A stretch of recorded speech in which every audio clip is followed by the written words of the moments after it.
Hey y'all, I'm back to shoot another video. It's April 28th. I'm just hammering out videos left and right. April 28th, 2015. This video is going to be yet again another video that I had already shot. And it took a long time, so expect this one to take a long time. Just to kind of segue into it, recently I believe Ina Minjarez probably won the election, which nobody turned out to vote for. I'm serious, like 2 to 3% of voters actually turned out for it to represent the district of 124. Now, it actually set records in the state of Texas for low turnout. This is just an example, probably the primary example of how the people of District 124 do not give a good goddamn what their representative is saying. And in fact, they probably are already assuming that their representative is saying some stuff they don't want to even hear about. They probably doesn't represent them at all in the least. Tell you something, I took a trip down to votesmart.org. It's a pretty handy website. It'll show you voting records for all these different representatives, their whole voting record if you were curious. It also promotes the idea of voting, getting out and voting and changing stuff. It's kind of ironic because although the website was pretty handy, at the end of using the website, it just made me want to throw up at the idea of voting for anything, throw up all over the place. But I didn't. Anyways, I went ahead and I got a Jose Menedez. Now he's the previous representative for District 124, and I'm sure probably most people don't even know who this guy is. But the reason I'm bringing it up is because I'm going to tear him down right now. After this video, uh, unless you want to make all sorts of excuses for him, I pretty much tore him down and ruined his reputation. Then, pretty soon I'm going to make a video about Ina Menjarez. And every time she goes and tries to vote on something and vote on it the wrong way, I'm going to call her out. And I'll put it on the internet for her entire career. So good luck with that. Then, I noticed that there's actually more and more signs up for mayor, so I guess an election for mayor is soon going to come up for San Antonio. I'm going to tear him down. I'll find Castro and tear him down. But just tear down all the politicians I can, just to show you that they can easily be torn down here in San Antonio. Because it's ridiculous. Democratic Party done snooped in and just started controlling stuff, you guys. Anyways, let me go through this dude's record as fast as I possibly can. It's a voting record. Now, in certain parts, I just got to let you know the date. Uh, it actually jumps around. There's certain parts of the time that aren't really accounted for very good. The votesmart.org explained that these were I guess, the most interesting things that were voted on in the House for these time periods. So let me start at the most recent, and I'm gonna go down back to like the most old bills that were voted on by a Jose Menedez representing the people of District 124 here in San Antonio. All right, March 19th, 2015. There's a bill proposed on the idea of concealed handguns on campuses. Now, a lot of y'all are maybe afraid to do this kind of research, but just to let you know, it's a head start. When you start doing this kind of research, you can notice that campuses with people with guns are just way safer than campuses without people with guns, i.e., less people get raped, less people get held a victim of because you know what, they got guns, they're not going to be victims. So, uh, if you ever even think about starting to do the research, you're going to find that that's a good idea. It's a pretty good idea. Jose Menedez, he didn't like that idea. He voted nay on that. He said, you know what? I'm not digging safety on campuses. Psst, guns? What do you do with that? Hmm? Protect yourself? No, Jose Menedez doesn't want that. And previous to that, Coincidentally, he wasn't there to vote. Jose Menedez wasn't there to vote when they were putting in a bill, proposing a bill for open carry in Texas, where people could get licenses to have a pistol upon their holster if they want, upon their hip. Jose Menendez conveniently wasn't present that day. I imagine if I'm to reference the previous bill that he voted nay to, he probably would have voted nay again. But you know what? The bill passed just like the concealed handguns bill had passed. July 10th, 2013. This is a bill proposed that would increase abortion facility requirements and prohibits abortion after 20 weeks. Now, all sorts of people have all sorts of opinions on whether or not they like murdering babies and scraping them out of the wombs, or how old should the babies be until you shouldn't chop them up, scrape them out of the wombs. Uh, I guess you would call them pro-life people who like life.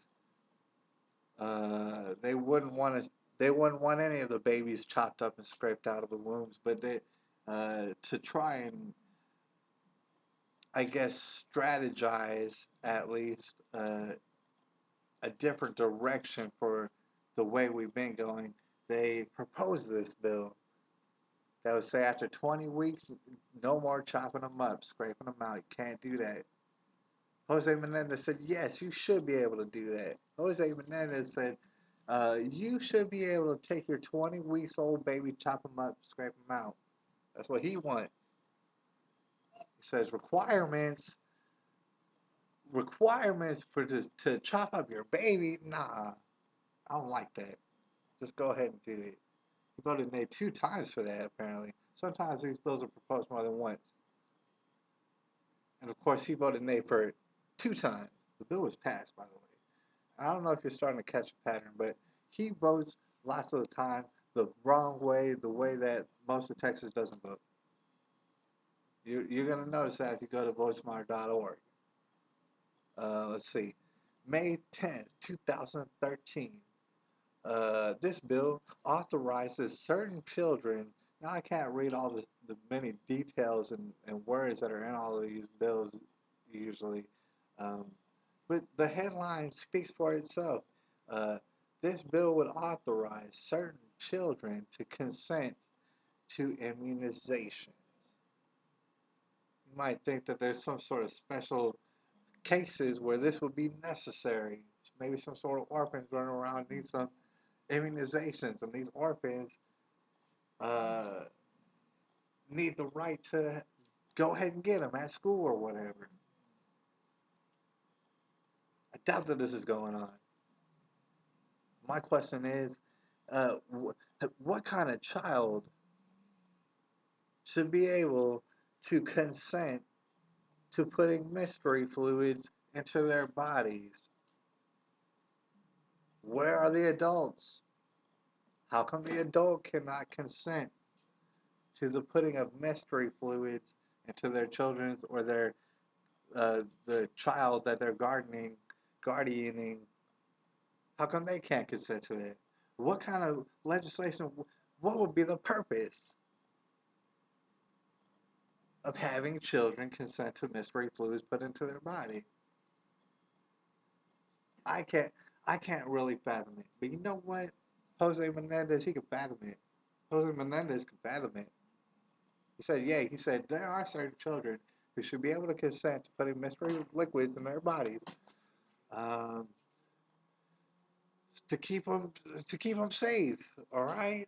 Of course, they're not going to really understand the repercussions or maybe the side effects that are written on the insert that comes in the box, because we're not going to show that to the child at all before we place the mystery fluids into their bodies. Maybe there's some kids who deserve to somehow be able to put mystery liquids into their bodies. Anyway, Jose Menendez likes that idea. And it just keeps going on and on and on from there. You should already be hating on a Jose Menendez, hating on his guts. But I'm going to even take it even further until my 15 minutes is up. May 9th, 2013. There's a bill that was being proposed for a free breakfast program around Texas, and I would imagine this would be in public schools, right? I mean, just the wording. They love to play with the wording. The wording of this implies that there is somehow a possibility to give these children a free breakfast. That's what the wording of the legislation says. And meanwhile, it's completely impossible anywhere in the world to create a free breakfast. That's a fantasy land thing. There's no such thing as a free breakfast. Somebody inevitably has to pay for this breakfast. Either that or someone has to make it from like raw ingredients that they picked out of a garden or whatever else. Someone has to do work and put in money and labor into making this breakfast. There is no such thing as a free breakfast. Basically, what they want is money from taxpayer to pay for the breakfast of these children. Which I mean, it kind of seems like a good idea, but as you can imagine, these kind of things I'm sure turn into little boondoggles, and you scrape cream off the top. Whoever's in charge of it goes ahead and scrapes cream off the top of these children's breakfasts, and goes ahead and gives them Michelle Obama breakfasts and stuff. And says, here's a Lunchable or two. Get out of here. There's your free breakfast. Meanwhile, I mean, here's the thing about it. Not to brag or anything, because a lot of people could do this. I personally donate to a place where they make breakfasts for children. I do that of my own free will. Anybody here in America can do that if they wanted to. So why are you going to sign us up to a mandatory give of money to all sorts of people for free breakfasts when we could just do that ourselves? And it would be much more successful because we know who we're giving the money to, and we know what kind of breakfasts are given out to what kind of children. A lot of control in that scenario as opposed to just paying more taxes and probably throwing Lunchables at these little kids. Real quick, I'm gonna name just a couple more, and it keeps going. Uh, this one bit of legislation proposed prohibits state funds from being used. This was on May 7th, 2013. Prohibits state funds from being used for the enforcement of federal firearm regulations. I say, what do you know about that? What's your beef with that? I mean, real simple. Why exactly would the state funds be used for any kind of federal regulation, uh, much less a firearm regulation? It's a federal regulation. And if we're paying federal taxes, shouldn't the federal regulation just go ahead and take care of itself? I don't understand why the state funds would have to provide for these federal regulations. Anyways, Jose Menedez, he does understand that. He says it makes sense to beg and beg for federal dollars and then take state funds and use them for federal regulations. That's what Jose Menendez said. He said, that sounds awesome.